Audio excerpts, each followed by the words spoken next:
ഇന്ന് നമ്മൾ ഉരുളക്കിഴങ്ങ് വെച്ചുണ്ടാക്കിയെടുത്തിട്ടുള്ള ഒരു പൊട്ടാറ്റോ ചിപ്സിൻ്റെ റെസിപ്പിയാണ് കാണിക്കാൻ പോണത്. ഇത് നല്ല ക്രിസ്പി ആയിട്ടാണ് നമുക്ക് കിട്ടിയിട്ടുള്ളത്. ഉണ്ടാക്കിയെടുക്കാനും സിമ്പിളാണ്, കഴിക്കാനും നല്ല ടേസ്റ്റിയാണ്. അപ്പോൾ ഇതെങ്ങനെയാണ് നമ്മൾ ഉണ്ടാക്കിയെടുത്തത് എന്ന് നോക്കാം. അപ്പോൾ നമ്മുടെ ഈ പൊട്ടാറ്റോ ചിപ്സ് റെഡിയാക്കി എടുക്കാനായിട്ട് നേരത്തെ തന്നെ നമ്മൾ 4 ഉരുളക്കിഴങ്ങ് നന്നായിട്ട് തൊലിയെല്ലാം കളഞ്ഞ് ക്ലീൻ ചെയ്തതിന് ശേഷം നന്നായിട്ട് കഴുകിയെടുത്തു. ശേഷം ഇത് വെള്ളമൊക്കെ നന്നായിട്ട് ഒരു തുണി വെച്ചിട്ട് നന്നായിട്ട് തുടച്ചെടുത്ത് റെഡിയാക്കി വെച്ചതാണ്.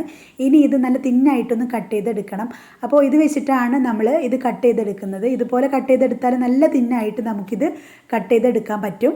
അപ്പോൾ ആദ്യം നമ്മുടെ ഉരുളക്കിഴങ്ങ് ഫുള്ളായിട്ട് ഇതുപോലെ നല്ല തിന്നായിട്ട് എത്രയ്ക്ക് തിന്നാക്കി എടുക്കാൻ പറ്റുമോ അത്രയ്ക്കും തിന്നായിട്ട് ഇതുപോലെ നല്ല തിന്നായിട്ട് തന്നെ കട്ട് ചെയ്ത് റെഡിയാക്കി വെക്കുക.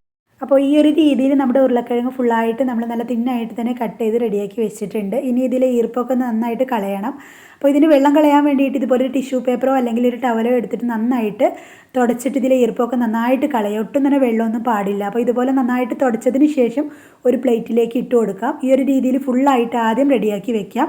പിന്നെ നമുക്കിത് ഫ്രൈ ചെയ്തെടുക്കാം. ഇപ്പോൾ ഇതാ ഫുള്ളായിട്ട് റെഡിയാക്കി വെച്ചിട്ടുണ്ട്. ഇനി നമ്മളിത് ഫ്രൈ ചെയ്തെടുക്കുകയാണ്. അപ്പോൾ ഫ്രൈ ആക്കി എടുക്കാനായിട്ട് നേരത്തെ തന്നെ സ്റ്റൗവിലൊരു ചീനച്ചട്ടി വെച്ച് ഇത് ഫ്രൈ ചെയ്തെടുക്കാൻ ആവശ്യമായിട്ടുള്ള ഓയിൽ ഒഴിച്ച് കൊടുത്തിട്ടുണ്ടായിരുന്നു. അപ്പോൾ ഓയിൽ നന്നായി ചൂടായി വരുന്ന സമയത്ത് നമ്മൾ നേരത്തെ തുടച്ച് റെഡിയാക്കി വെച്ചിട്ടുണ്ടായിരുന്നു ഉരുളക്കിഴങ്ങ് ഇതുപോലെ ഓരോന്നായിട്ട് ഇട്ട് കൊടുക്കുക.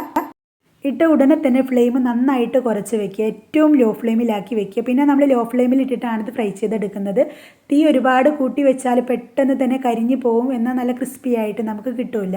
അപ്പോൾ അതുകൊണ്ട് തന്നെ തീ കുറച്ച് വെച്ച് നന്നായിട്ട് ഇളക്കി ചെറുതായിട്ട് കളറെല്ലാം മാറി ചെറിയൊരു ഗോൾഡൻ ബ്രൗൺ കളറായി വരുന്ന സമയത്ത് നമുക്കിത് എണ്ണയിൽ നിന്നും കോരി മാറ്റാം. ഇതിലേക്ക് നമ്മൾ ഉപ്പൊന്നും ചേർത്ത് കൊടുത്തിട്ടില്ലല്ലോ, അതുകൊണ്ട് തന്നെ നമ്മൾ ഇത് ഫുള്ളായിട്ട് ഫ്രൈ ചെയ്തെടുത്തതിന് ശേഷമാണ് ഉപ്പ് ചേർത്ത് കൊടുക്കുന്നത്. നമ്മളിപ്പോൾ ഒരു 1/4 ടീസ്പൂൺ അളവിൽ ഉപ്പും 1 ടീസ്പൂൺ അളവിൽ മുളക് പൊടി കൂടെ ചേർത്ത് കൊടുത്തിട്ട് ഇതുപോലെ പതിയെ നമ്മുടെ ബൗൾ വെച്ചിട്ട് തന്നെ പതിയെ ഒന്ന് കുടഞ്ഞു കൊടുക്കുകയാണ് ചെയ്യുന്നത്.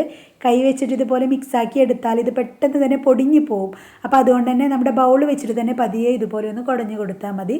അപ്പോൾ ഇത്രയേ ഉള്ളൂ. വളരെ സിമ്പിളാണ് ഉണ്ടാക്കിയെടുക്കാനായിട്ട്, കഴിക്കാനായിട്ടും നല്ല ടേസ്റ്റിയാണ്. എല്ലാവർക്കും ഒത്തിരി ഇഷ്ടമാവും. അപ്പോൾ എല്ലാവരും ട്രൈ ചെയ്ത് നോക്കുക. വീഡിയോ കണ്ട് ഇഷ്ടമായെന്ന് ലൈക്ക് ചെയ്യുക. ഇതുപോലെയുള്ള ന്യൂ റെസിപ്പീസിനായിട്ട് നമ്മുടെ ചാനൽ ഒന്ന് സബ്സ്ക്രൈബ് ചെയ്യുക.